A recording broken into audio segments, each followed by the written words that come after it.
What's going down, home listeners? Welcome back to another episode of the podcast Tits, Tea and Trauma with me, Neve. In today's episode, I'm going to be reminiscing on my time as a huge Directioner, which I still am, and One Direction fan. I'm going to be talking everything from inappropriate fanfiction that I used to read / maybe write, to making my friends sing an a cappella version of Little Things. I'm also going to be discussing parasocial relationships, parasocial grief, and also cancel culture. Before we get into it, if I could just remind everyone, if you're listening on Spotify, to rate the podcast and also give me a follow. And if you're listening on YouTube, then to subscribe and like the video, whatever you want to do. I really appreciate it when people interact with the podcast because it makes me know that I'm sort of doing something right. I also like to get people involved over on the Instagram, which is Tits Tea Trauma, and the TikTok, which is Tits Tea Trauma Podcast. So yeah, just another little reminder to all those YouTube viewers, because I seem to be getting more YouTube views than I do on Spotify, which is amazing. But just a reminder to you guys that if you do prefer to listen to your podcast, or say you want to listen to the new episode and you don't really want to watch the video because you're on the bus or something, I don't know, it is over there on Spotify as well. So yeah, and obviously Spotify will notify you if you give me a follow when I post new episodes. But yeah, let's just get into this episode. Hey guys, sorry loves me editing, just to say there are multiple times where the mic goes a little bit funky in this episode, and it might not be very nice on your ears, but bear in mind, I've edited them bits as only little bits, so don't worry, they're only fucking... I'm from Bristol now. No, I'm not. Anyways, they're only a couple of seconds, so yeah, sorry, just bear with me. Hi guys, I don't actually know where to start with this episode, because obviously I need to acknowledge the reason that I am wanting to, look back on my time as being a One Direction fan, and that is because, unfortunately, on Wednesday, so I'm filming this on the Saturday, unfortunately on Wednesday, we found out that Liam Payne passed away, which is, absolutely insane, and I'm gonna be honest, I'm not gonna talk too much about that and about all the conspiracy theories and all the stuff that's basically all over social media, because I don't know about you, but it is hard to come on social media and every single TikTok, Instagram, everything is just this story. And I know that there's some controversial things that, Liam has come to light about Liam just before he died, and it's so heartbreaking that his ex-girlfriend won't sort of be able to get the closure legally and things like that she deserves. I also don't want to play into the narratives of, oh, it was it was the fucking Illuminati or something. People are saying stuff like that. I don't want to play into any negative narrative at all, and I just sort of want to remember what Liam and what One Direction did to us as teenagers, and how riveting and incredible that period was of our lives, and why he now means so much to us. I'll be honest, when I first saw on Twitter, so I was in bed, it was about 11 p.m. On Wednesday night, and I was on my little nightly Twitter scroll before I go to bed, and I saw Liam Payne was trending, and I thought, oh, what has he done now? Because I presumed it was going to be some sort of entertaining, funny meme thing that's been going on, with him. When I first went on the feed of it, I was like, what the fuck? It's all in Spanish, and I nearly, just clicked off, but something kept me scrolling until I saw one in English that was he's died? And I was like, what? Surely not. And there hadn't been any, British at that point tabloids or whatever who printed it, so I was there no, this is a prank, because obviously he's been sort of made fun of a lot in the media. I was like, this is a fucked up prank, but this is a fucking prank, there's no way. And then obviously I realised that it was true, and it's just so heartbreaking, because he has people who fucking love him and who are now going through the worst time of their life. And that's again another reason why I don't want to talk too much about his actual death and conspiracy theories and negative narratives and things like that, because it's not necessarily about him anymore as much as it is about his family, who now have to deal with this grief and this pain, and also specifically his son, who is going to have to grow up and, like Cheryl said in her post, pretty much see all this negative stuff about his own dad. And, you know, as someone that has lost a parent in a very, very different situation and at a very, very different age, I just have been so upset for that little boy and for his mum and dad. Like, I don't know if people have been seeing, like, the resurfacing clips of, like, the This Is Us clip where his mum and dad are talking about how, like, she's talking about how he's left home and how it's really hard without him there, and there are just no words to sort of encapsulate that kind of grief.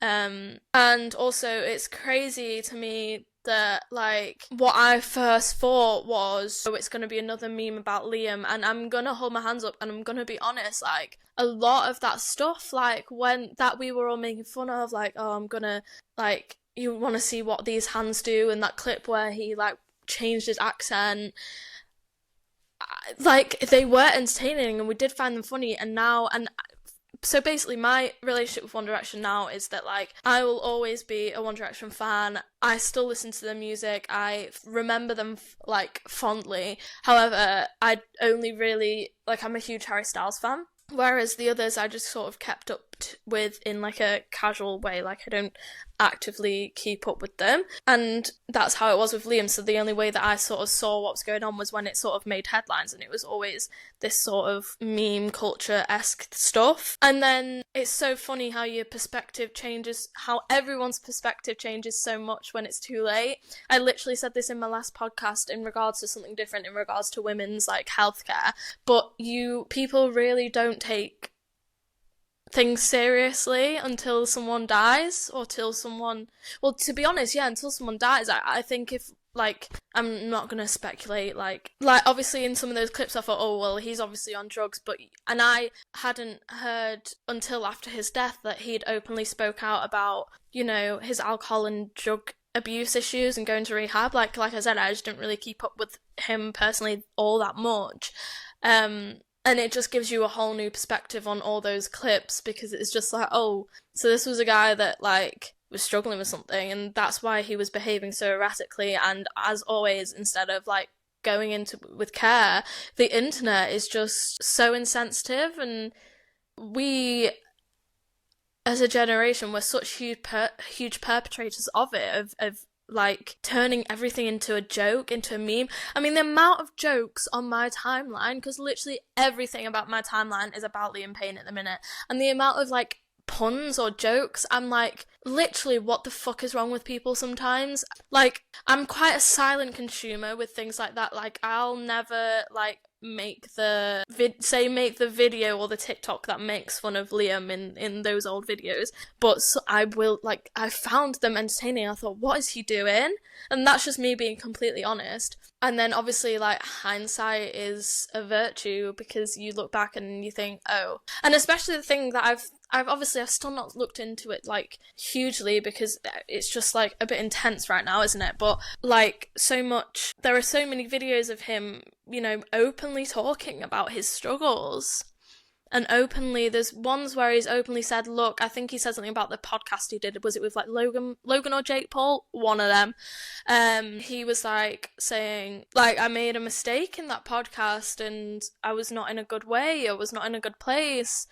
And how many times does this sort of have to happen to people for us to start, like, giving a shit before it's too late? Like, I actually don't know, because, I mean, it happens in non-celebrities' lives as well. Like, it's just such a hard thing to swallow, because in a way, a death like Liam's, if it is that he fell or jumped because he was under the influence, in a way is preventable, but then it's, like, really awful to say that it's preventable, because it wasn't, because it happened.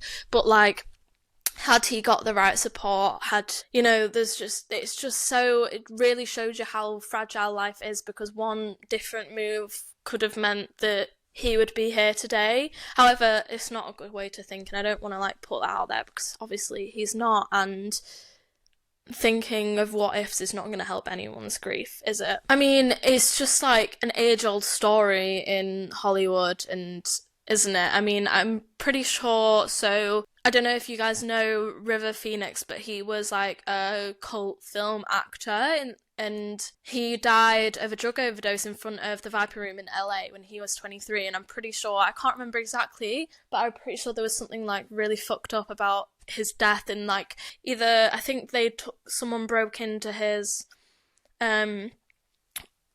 funeral home or something and like circulated pictures of his like body are online and were in the tabloids, and it's just so fucked up. And speaking of, I just want to say fuck TMZ, because why the fuck, like, would you release photos of someone's body? Like, it's actually, they're out there now, and it doesn't matter if they've deleted the thing, they're out there now, and if he really wants to, or by accident maybe, his fucking son may see pictures of that. And I know it was only a bit of his, it's still, why are you fucking taking pictures of that? Like, you should if someone's fucking died, or something happens, or there's put your camera down. Fuck TMZ, man. They've always been like this, though. But anyways, I'm done, like, sort of talking about that, like, difficult stuff now. I'm gonna let's reminisce on the joy and heartache and emotional roller coaster that was being a fucking One Direction fan in the 2010s, because let me tell you, it was an era and a half, wasn't it? So, bit of backstory about me and One Direction. Don't remember how I found them, but basically I was in a friendship group and it was 6 of us girls, and we were all like fucking die-hard One Direction fans, and we basically all had like I think there was like 5 of us, but then there was like one girl as well, but then she didn't go to, anyways, or was there 5 of us, and then one of our friends sort of moved in and out of the group. Anyways, we all had like one boy that was our like boy. So mine was Zayn Malik, which is like probably shocking to people that know me, because if they do, they'll know that I'm a die-hard Harry Styles lover. And at the time I did say that I was Zayn first, Harry second, and someone else had claimed Harry. So I would just move my mic closer. And you know what, recently, because obviously like I've been on my One Direction grind a little bit again, I can't believe I slept on Niall so much. And I think it was because he was blonde, because I don't really go for blondes, and I'm not even joking. I genuinely think that, like, I say that if it wasn't for One Direction, then there's a high chance that I would have just gone straight to lesbianism, because, like, I only like men, really, that look like Harry or Zayn. Like, they are my type to a T, my 2 separate types. Like, they are the blueprint. And it's so funny, because, like, any other celebrity or person I like in person, I'm like, I like the curly brown hair, or, I don't know. But anyways, I love an Irish man, so I don't know why. I mean, I obviously didn't back then, because I would have gone for Niall, but now that Niall is out, he's got his stubble, he's got his brown hair, and he's still Irish, and he's got like a little Irish boy, like vibe, I don't know. He found you all now, Niall girls. Like, you saw the vision, okay? You saw the fucking vision. And I saw, like, obviously my TikTok now is like One Direction, and there was this video of like funny One Direction moments, really kind of insane as a group. And I'm pretty sure like in school, like in our year group, like people sort of like knew us as like the girls that were like obsessed with One Direction. Like, we used to not only sit and watch the video diaries. If you don't know what the video diaries are, then you're on the wrong podcast. You're a carrot. Okay, bet you've not heard someone say that to someone in about fucking 8 years.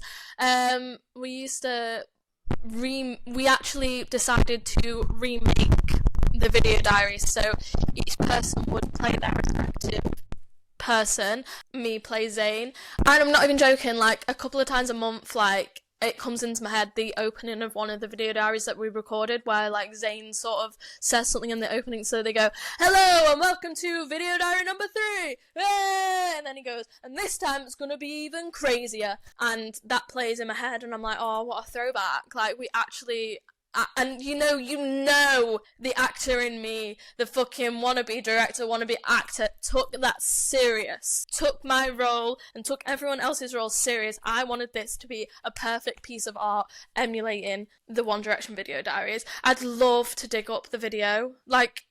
I swear to God, people were out here living their crazy teenage years and we were sat there dressing up as One Direction and recording ourselves, pretending to be them. And it didn't stop there. When we would have these like One Direction themed sleepovers, we liked to obviously listen to the music, and I have this excruciatingly embarrassing memory of basically, okay, so the theme runs, you do your boy's part. So if you're the Liam girl, you do Liam's part. If you're a Zayn girl, you do Zayn's part. We decided to do a cappella version of Little Things, and we would sing, no, not a cappella, karaoke, but I'm not even joking, let me just set the scene. It's probably a Saturday night, it's like 9 p.m, it's dark outside, we're all in my friend's living room, got our sleeping bags, everything. Was sat there listening to the karaoke version of Little Things, singing, like, for serious. Like, I can't sing for a start. Some of my friends could sing, okay? Some would say pop star material. Me, I couldn't. But again, let me tell you, I took that seriously. Like, I'm pretty sure I nearly shunned someone from the group because the Harry girl didn't, I remember this so well, the Harry girl didn't know Harry's verse. And I was like, well, you're obviously a fake fan because why haven't you, one, learnt the verse? Two, you obviously don't like Harry that much if you don't know his verse. Like, insane. And I also remember getting annoyed at that girl as well because we would all basically, does everyone remembers After, don't they? The fanfic of all fanfictions. I don't even want to talk about the film, okay, because it is shit, okay? It should have stayed firmly in the doors of Wattpad, and that's all I'll say. But oh my god, the chokehold that had on us as a friendship group. We would come into school every morning, and obviously a new chapter would be released, and we'd all want to sit there and talk about it, and then this one girl hadn't read the new chapter, so we weren't able to talk about it, and obviously we'd be fucking fuming, because I've been waiting all night to talk to the girlies about the new chapter and what's happened with Harry, and what was her name? Oh, I forgot her name. But anyways, what an era. Also, why was we 14, 13 reading that shit? Like, it got graphic, it got sexual, you know? And again, possibly the reason for my sexual awakening. Like, maybe, again, I would have been lesbian if it wasn't for the talent with which these One Direction fans wrote their smut. Like, I can only imagine that we were insufferable to be friends with. Actually, we were. One of my friends, so we were part of, like, our group, and then we had, like, obviously, like, friends that weren't in the direct group, and we had one friend who was like, I feel like there's two paths I could have gone. There's two paths we could have gone at the age of 13. Emo, One Direction. All 5-6 of us, One Direction. One girl went My Chemical Romance, emo vibes, and it caused a lot of friction in our friendship group because whilst we're there going, all these little things, she's there like, fucking, I don't know, where are you? You know? And I can imagine why that would have been insufferable, and to be fair, I'm surprised she kept up with us for so long because, like, I'm not even joking, I'm pretty sure we would probably talk about One Direction, like, all the fucking time. Do you know what I remembered? I was thinking about the time I went to New York when I was, 14, and I remember this exact outfit I wore was a t-shirt that it was so ugly. It was like a proper 2010s, like, loose flowy tank top with, like, the word Zap, you know, like a, I don't know, superhero comic like Zap, but it just said Zap. And I bought that top because Zap was Zayn and Perry. And then Little Mix had just come out with their acrylic stick-on nails line, so I had my acrylic galaxy fucking stick-on nails, probably a mustache necklace, and Zayn and Perry, a t-shirt that I thought was Zayn and Perry, even though no one would ever get that. Like, girl, why? Anyways, I was obviously a stan. Rest in peace to their relationship. But you know what was weird? And now the OGs remember this. I can't remember whose post it was, but Perry Edwards, Danielle Pisa, Eleanor Calder, and someone else, I can't remember, one of the other girlfriends I know, all liked this one post, and I was like, oh my god, I have not seen those names together in 10 years. What the bloody heck?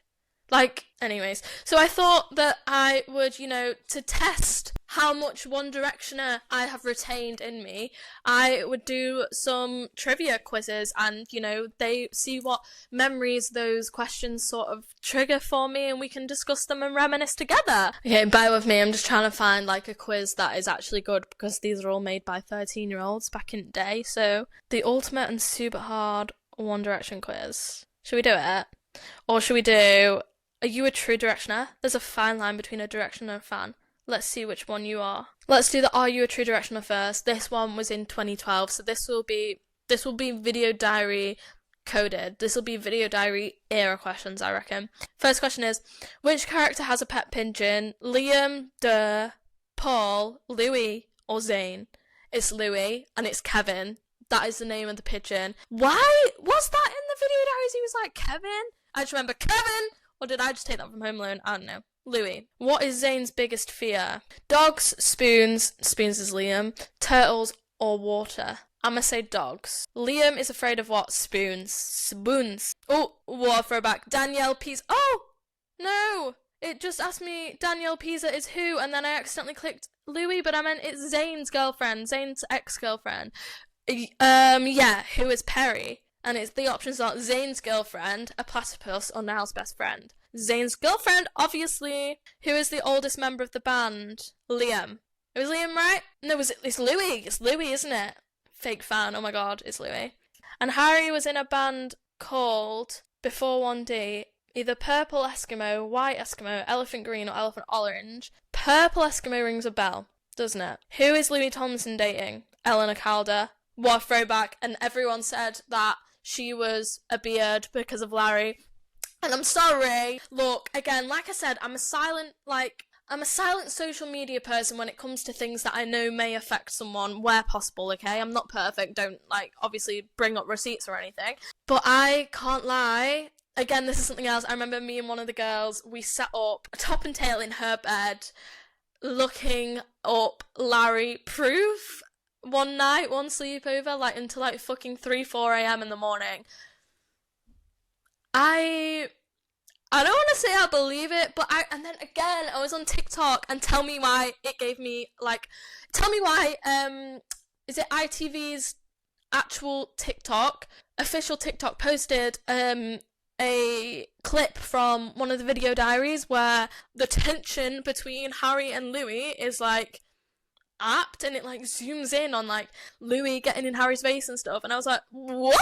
So then obviously I went down a Larry rabbit hole, and I was rewatching all these videos, and I was like, tell me that is not two people in love. I'm sorry to play into that narrative. I know they hate it, so I won't go into it too much, but do your research, girls and gays and boys and theys. Do your fucking research and come back to me and tell me it isn't sus. Anyways, are you a true Directioner? How many R's? It's 6, and I'm not gonna lie, I read some quizzes before, or I basically read why that's the answer to that question earlier today. I wouldn't have remembered. Well, maybe I would have, but I can't remember why it was. Oh yeah, it's because Louis did a prank call and he said his name was something with an R but with 6 R's. But anyway, 6. Niall likes A, Nando's, B, mirrors, C, pussy, details. Nando's! Oh my god! Last one, who protested? No! Jimmy protested! Wow. It says I've got 63%, babe.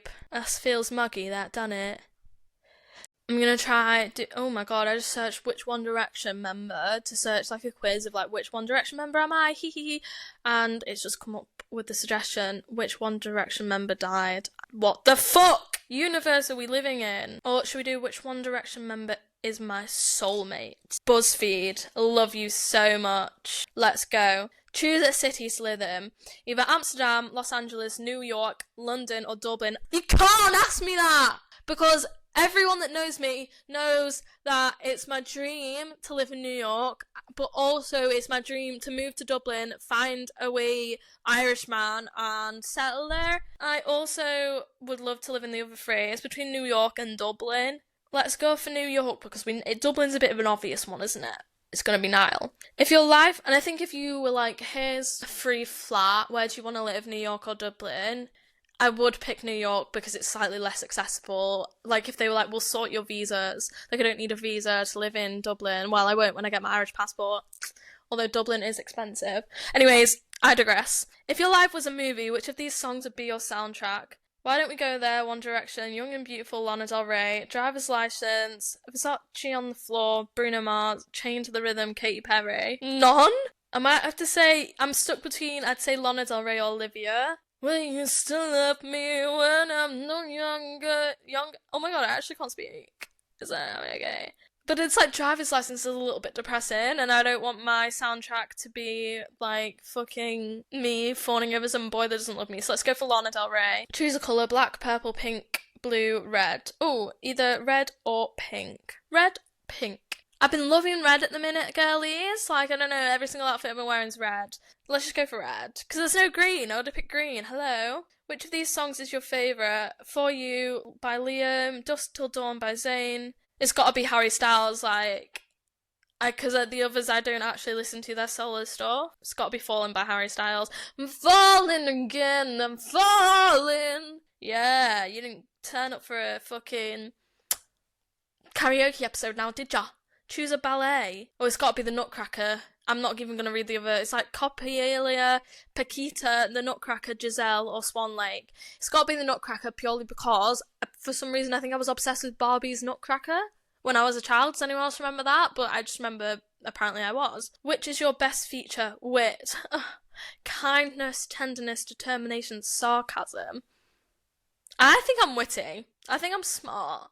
And with smart comes smart humour. Tenderness. I don't know if I'd say tender. Kindness. I'll go for wit. That's the one that sticks out for me.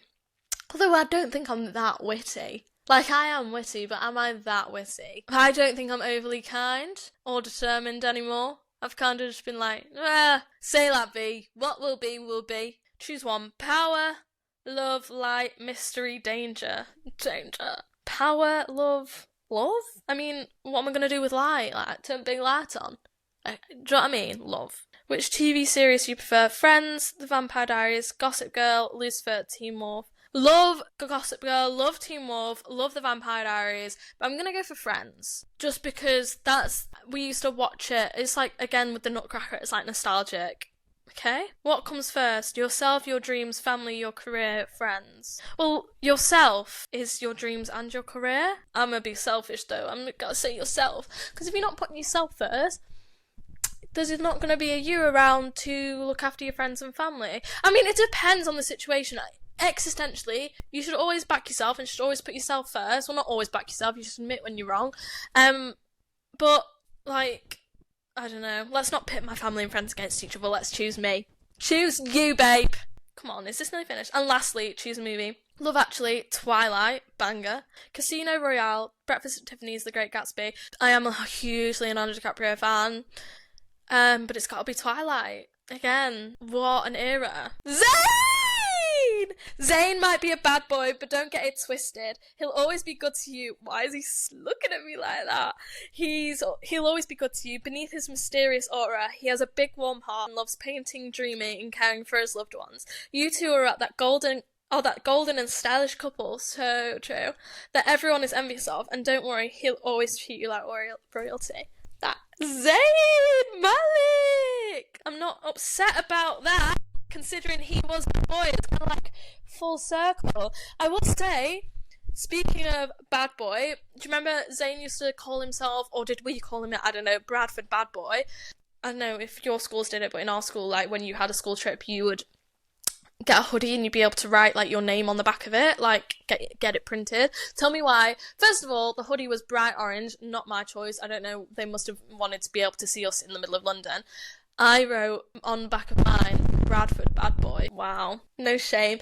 And then again, when I was like, I want to say like in year 9, like a year or two after, went to Belgium, school trip, hoodie, I wrote on the back, lol, you're not Harry Styles. So like, I really am repping, you know, OG. Oh my gosh, I've not even told you the story of how we finessed or manipulated our way to the front row, or like I got front row, anyway, we'll get to that. We manipulated / finessed our way to the front row of the One Direction 2014 World Tour by manipulating security. Let me tell you the story. So basically, it will have been 2014, I think, because we were all 14, so all of us going, it was 5 of us girls, the girly pops, the One Direction girlies, the sleepover veterans, you know them, I've just spoke about them. We were all going, but we were all 14, and to be able to get in, you had to be 15. And we basically drove up with one of my friend's friend who was 14 again, and her older sister who was like an adult. But they were like, so how the stadium was set out, we were in standing. The front pod, 2 front pods, in between them there's like the walkway, and then again 2 back pods, and then like the smaller stage at the end of the walkway. And we were in the front right pod, I believe, and they were in the back right pod. Anyways, we were in front, they were in back, we were in different pods. That's the point of my story. So we weren't going in with her because, again, if you were under 15, you had to have an over 18-year-old with you, and we didn't. So we were like, right, girls, this is it. You know, we've got to lie. We've got to lie and cheat our way into this if they ask us, because we don't have ID. All we can say is that, yeah, we're 15 if they do ask. So we've travelled all the way to Manchester, like an hour. We get to the Etihad, and, you know, we get to the security, and they ask us our names, and it's intense, okay, because we're all looking at each other like, don't fuck this up. Don't fuck this up. So they go, right, hi, girls, scan your tickets, like, when's your birthday? So it goes down the line. First person, 15. Second person, 15. Third person, 15. Fourth person, she fumbles. She's shaking. I can see it. I can see the wrong answer at the tip of her lips, and she says, I'm 14. I've got a tear. Tell me why I've got a tear. And they said, you can't come in. And when I tell you, I have never, up until that point, I'd never known pain like it. I felt like the carpet had been pulled out from under my feet. I felt like the world was crashing beneath me, you know? I was meant to be in that crowd and meant to leave with a wedding ring on my finger to Harry Styles. What do you mean we can't be let in? So I'm like, no, babe, I'm not fucking having this, okay? And we basically kick up enough fuss to get taken to like another tent with like admin or medical or something like that. I don't know why, because surely they would just turn us away, but we obviously, I don't really remember that bit, but we obviously kicked up enough fuss for them to take us to like a second person, because obviously they're just security. They're not like, they don't actually care, do they? They're just like loaned by the venue to do security checks. And this older over 18 woman and her sister also like come with us to like escort us or whatever. And the woman I remember she was like behind this table, we're like stood in this tent, and like the girls, I think some of the girls, they were like ready for defeat. They were like, let's like, what, there's nothing we can do. But no, there fucking was. And anyways, so I remember this woman's behind her desk or whatever, and she's like, look, like, I'm sorry guys, but you can't come in without a guardian, without someone who's over 18. And yeah, like I said, the girls, they were, you know, ready to go home, to pack their bags, to admit defeat, to give up on seeing the love of our lives. And I said no. I said not today. I said, this is it. This is my villain origin story.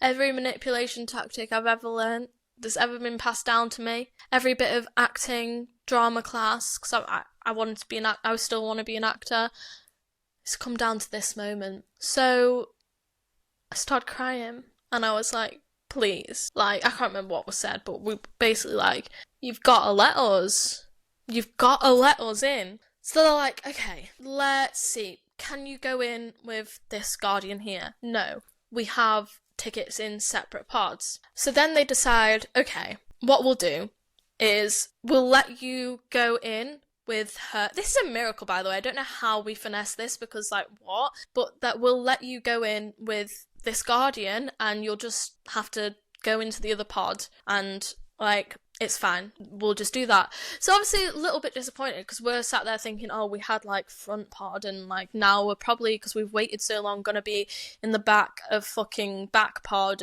but at least we're in, okay? But then she goes, but like, we're gonna escort you in. So we're like, okay, fine. So we're all fucking traumatized at this point, but we're going in, okay? We're going in. So they start walking, the security, they start walking us towards like the back to the venue lines or whatever. But then they start walking us past the venue lines, and I'm like, okay, maybe we're just going through a different entrance because we're a different pod, whatever. But then, no, we walk past all the people that are waiting in the line, and they take us directly to, like, how we finesse this, I don't fucking know. I don't even know, it doesn't even make sense why they would do this. They took us all the way to the pod, opened the doors, we were in the arena, and it must have only been sound check that were in there, like general admission hadn't been admitted yet. So we were like pretty near the front at this point, and all my friends were like wholly satisfied, but no, not me, obviously. This wasn't enough for me. I said, come on guys, we've made it this far, we're getting front row. And they're all like, no, like, I don't want to push through the crowd, like, I'm too nervous, whatever, first gig, whatever, we're only 14. I'm like, come on, like, let's do it, like, Harry Styles may spit on us, like, come on. They're like, no, like, we're happy here. And I go, right, well, it's time for me to go it alone. And I said goodbye to my fellow comrades, and I was tiny at the time. I'm tiny now, I'm 5'1", but I was tiny, little, skinny thing. I think I pretended that my friend was like front row, and I was like looking for her, because I looked like literally a baby. Like, I looked so innocent. I managed to get my way, and I could see it. I could see the barrier in the distance, sparkling silver barrier, and I managed to get there and to get my hand on that metal, and I'd done it. And I'm not even fucking joking. What a time to be alive, because Harry Styles spat on me. He did the water thing on me. And I also have reason to believe that he smirked at me, and he noticed me. And even though I was 6 years younger than him, and he was a grown man, and I was 14, and it would be really fucked up if he did indeed fancy me, I believed that there was a spark there, that split second. I think he threw something, or he spat or something, and I did something quirky, and and I thought he like smirked and nodded at me and thought, yeah, she's something else, that girl. And call me delusional, but I believe it. So the concert ends, and I'm walking back to like find this woman that took us and my friends, and I remember her being like, are you okay? And I'm like, and she's like, are you okay? I'm like, Harry Styles spat on me. Like, wow. Parasocial relationships are fucking weird, aren't they? Like, I don't know, because I actually think that I'm crazy and delusional, but we all do it, because there was probably, 20,000 girls all thinking and doing the same thing in that concert, like, and I feel like, because we all have, like, not an ego complex, I don't know, you all are, like, whether you like it or not, for the most part, everything sort of is, like, we're all, like, selfish with the way that we think, in the fact that when you have something maybe on your face that you can notice, you notice it, and you think everyone else can notice it, but the reality is they don't notice it, because they don't look at you as much as you look at you. That's kind of how it is. Like, so that's why when I made eye contact with Harry Styles, I felt like he was making eye contact with me, when really he was like just looking into the abyss of the fucking 10 girls in front of him, I think like there's always sort of been parasocial relationships. I mean, I remember when Michael Jackson died, and parasocial grief, I'm gonna try and speak about that now, because like that is kind of what we're all going through at the minute, isn't it? It's just like most of us have never met and never knew Liam. We only knew what was in the tabloids or what he sort of chose to share with us, and yet we feel such immense like loss and grief, loss of, part of our childhood, because I think One Direction gave us so much in a time of life for the most of us, when it's your teenage years, your hormones are going crazy, your friendships are unstable, you're doing your GCSEs or whatever, you're in college, it's like a hard time. And then there were these 5 boys there who fucking made videos of themselves and like did live streams and like made this music that really connected with us, and we fucking fancied them and we genuinely thought that we would fucking marry them. Like, but like, I remember when Michael Jackson died, I remember reading it on the newspaper and thinking, oh, that's crazy. Like, I was probably like 9. But then I remember people like gathering for their funeral and stuff, and either thinking or my parents saying, and then I've then thought that it's my thoughts, like, oh, like, that's so ridiculous, like, why are people lining up for his funeral when they didn't even know him? But like, because it feels fucking real. I remember another person that I have been a huge stan of, and from the same era as One Direction, is Ariana Grande. And I remember when she got broke up with Jay Brooks, and I remember seeing her crying on stage, and I was in tears, and my mum was like, what the fuck's wrong? I'm like, Jay's broke up with Ariana. And it was just like, because I cared, like, I genuinely care. And Ariana's one of those people where I think she genuinely understands, maybe because of what we went through in the Manchester attack, but she genuinely understands this sort of parasocial relationship in the way that she also does have a lot of love and care for her fans.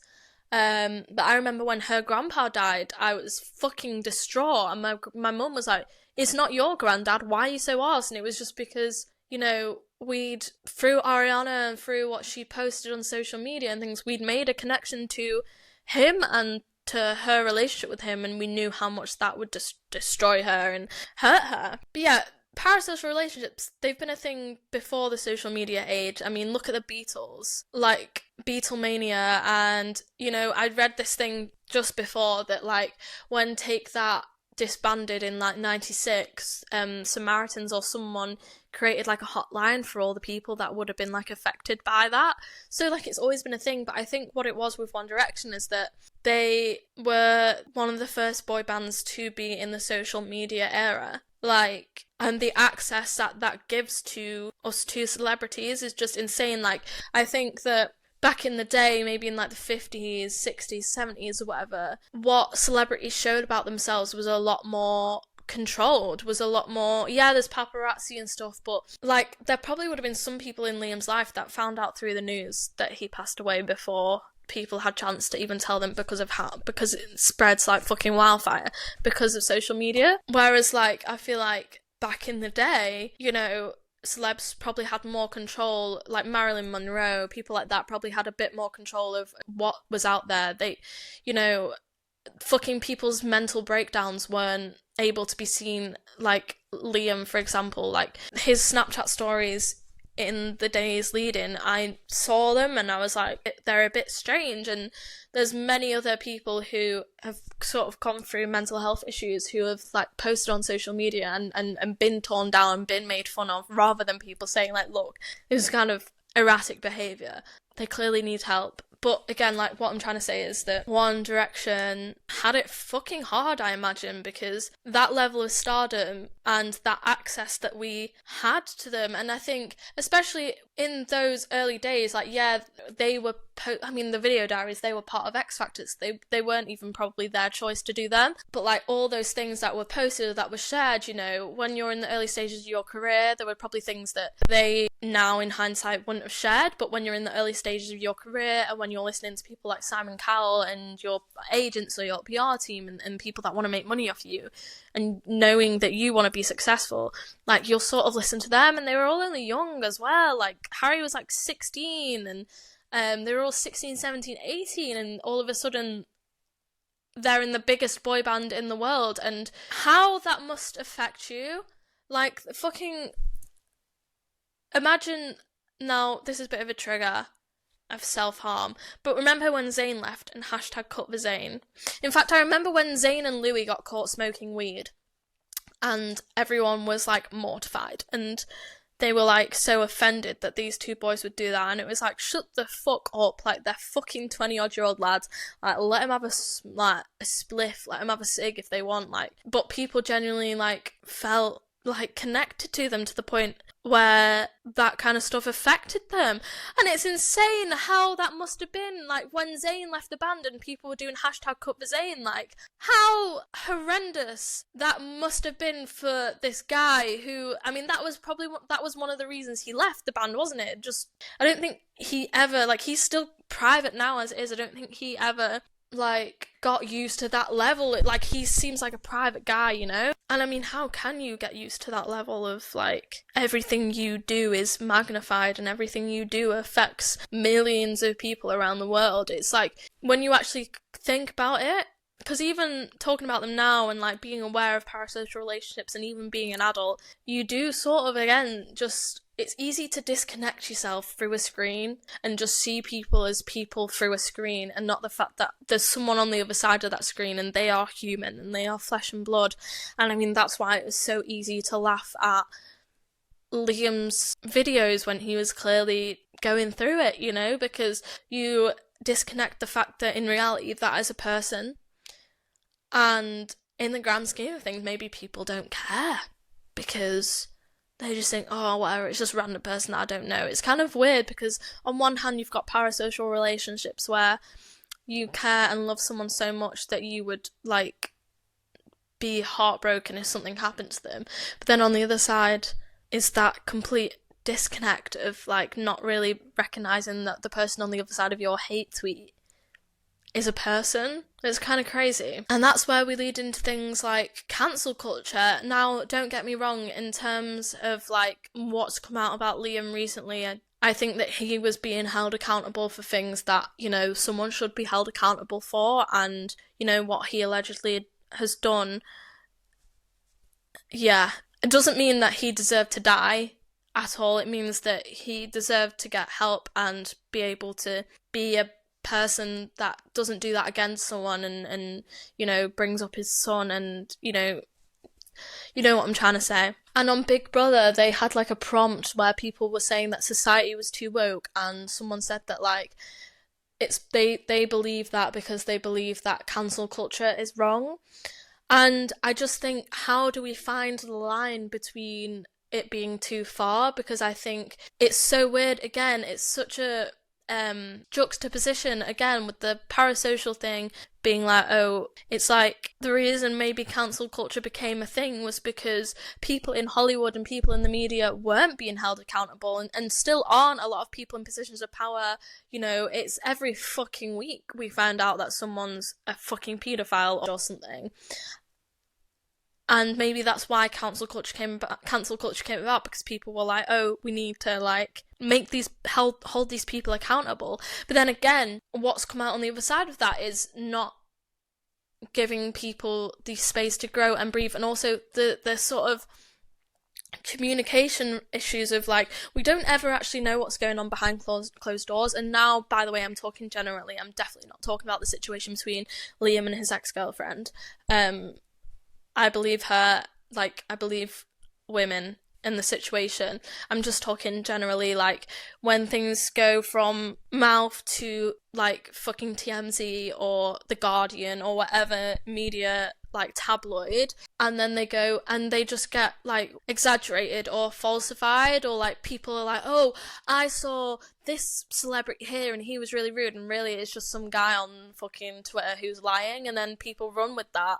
And I think that's why it's become so difficult for celebrities. And I'm quite in two minds about it, honestly, because I think cancel culture, or at least holding people accountable culture, is a good thing, and I don't ever want to get rid of that, because I think, like I said, like, it's scary the amount of people that get away with the shit that they get away with, and we need to start, like, or we need to continue to hold these people accountable. But then there is certain things where it's like, okay, sometimes it is just someone's made a mistake. I mean, speaking of Ariana Grande again, who remembers the fucking the donut I Hate America era? People were cancelling the fucking shit out of her for that, because she licked a donut and said I hate America, which of course is like, don't lick donuts, like, it's cross-contamination. That was kind of disgusting. The I hate America, why the fuck should she apologise for that? But anyways, but the fact that this girl had to do a full-blown apology and everyone was like, oh, Ariana Grande is evil, like, she's just a diva. And I remember that, because obviously, like, a diehard Ariana, and I remember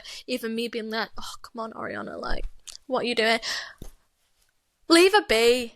Like, she was 20 odd, she was on fucking, she just come out the dentist, like, that does not make, someone doing something silly does not make them a period, like, bad person, period. Like, people really have got to start, like, really looking at the things that people are doing and how bad they really are. Like, yeah, hold them accountable, but bullying, and because you think they don't see it, and or maybe you do, but like they do see it from the sounds of it. Like, Liam's sisters just released a statement today saying that, like, people weren't nice to you, and I wish you had this outpouring of love when you were alive. And it's so true, and like, I am a perpetrator of that. I mean, not that I ever hated on Liam publicly, but hell did I consume the media, hell did I read the stories even days leading up to his death, and I saw these tweets about what was going on at the minute, and I was like, oh, I need to look into that, because again, I don't like to like take things at face value on Twitter and stuff, because like, people lie and people make stuff up. But then there are people who will say, oh, I've just heard this about Liam and you're evil and you're a nasty person, and like, you deserve this. And it's just like, where is the line? I'm not here on this podcast gonna be like, here's the line, because I don't fucking know.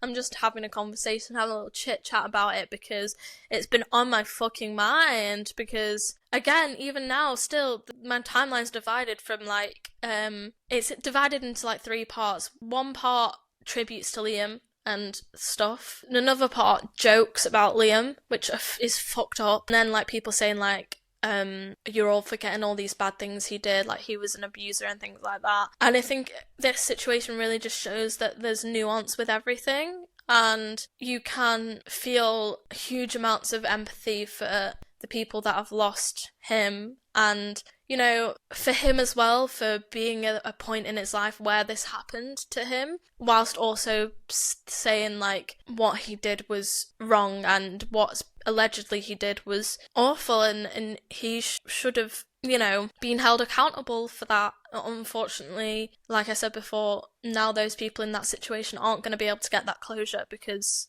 of his untimely death. It's just a mix of emotions. Like, again, let's talk about parasocial grief a little bit more, because when I found out, I was like, what the fuck? Like, I was just in shock. And obviously, I don't know if things like this affect me more. Like I said, like, going on Twitter and stuff was kind of hard, because I don't want to be reminded constantly of death and grief, because it's something that's so prevalent and has been so prevalent in my life. And I don't know if, like, going through that loss, obviously, it makes me more empathetic, makes me really, really feel awful for his family, and maybe that's why I felt this grief. But from going on social media and stuff, it's clear that everyone is feeling grief for him, and that it's okay, and it's so valid. Like, it's such a shock. And not last night, the night before, I had a little cry during the day listening to One Direction. Like, Spotify Shuffle was rude for putting Little Things on as my first song when I shuffled it, because, as I've just told you, the law of what Little Things means. But also, do you know what? I had, that night that I found out he passed away, I was going to sleep, and I had Moments remixed with Strip That Down in my head. So it'd be like, moment in, strip that down, girl. I was an emotional roller coaster. I was going from, oh, hee to, how fucking dare they? Like, this fucking song didn't need to go that hard. But then, yeah, the next day I woke up, and my dad knocked on my door and was like, you okay? At like 6 a.m, because he was going to work. Obviously, I wasn't awake. He was like, you okay? I was like, yeah, why? And then he was like, have you not heard the news? I was like, oh, why?